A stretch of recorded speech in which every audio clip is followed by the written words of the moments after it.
За үзэгч та бүхэнд мэдээллийг хүү мандлын тэнцээс хүргэж байна. Тэгэхээр өнөөдөр дэлхийн адууны өдөр тохиож байгаа. За энэ өдрийг өгтөн монголчууд өнөөдөр 12,600 одоо морьтны жигсаалыг хүүд одоо хүү мандлын тэнцээр бол зохион байгуулж байна. Та бүхэн яг одоо харж байгаа бол миний ард одоо 12,500 одоо морьтны жигсаал маань үргэлжилж байна. За энэ хүү морьтны жигсаалт маань Монгол улсын 21 аймаг 330 гаруй сумдын одоо адуучин залуучууд за тэдний нутгийн онцлогийг харуулсан уяачд манаас оролцож байгаа. За мөн хөдөө мал малж байгаа одоо малчин төмний төлөөлөл маань оролцож байгаа гэдгээр бол онцлогтой байгаа. Тэгэхээр энд бол мэдээж хүрэлцэн ирсэн энэхүү жагсаад оролцож байгаа оролцогчдын хувьд бол мэдээж өөрөөсөө нутаг усны онцлогийг харуулсан хувцс сунар за мэдээж Монгол төмний одоо адууны одоо эдэлгээ түүнийг бас сурчлан тамхи зорилгоор энэхүү морьт жигсаалтууд оролцож байгаа. Тэгэхээр үзэгч та бүхэн бол харж байгаа бах ингээд олон сайхан одоо ингээд энд манай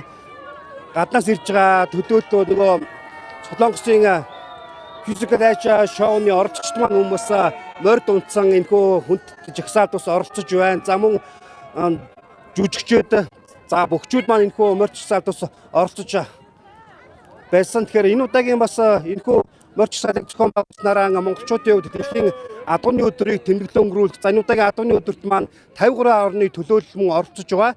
За нэгдсэн үндэсний байгууллагын ерөнхий ассамблеийн 2025 оны 79 дугаар тогтоолоор адууны дэлхийн адууны өдрийг бол одоо тэмдэглэж байгаар болсон байгаа. За үүний Монгол улсын засгийн газраас мөн тогтоол гарган энэхүү ингээд энэ жил 7 дугаар сарын 13-ны өдөр одоо хүү мандлынхаа дэнждээр монголчууд маань өргөн дэлгэр сайхан тэмдэглэн өнгөрүүлж байна. Ингээд дараачийн одоо морьтны жигсаалт маань орж ирж байна. За энэхүү морьтны хувьд бол надах хүлэг эрдэнэ гэсэн морьтны одоо жигсаал орж ирж байна. Тэгэхээр энд бол мэдээж та балчаар наснаас ахмад насны төлөөлөл хүртэл энэхүү морьтны жигсаалт маань орцож байгаагаараа онцлогтой байна.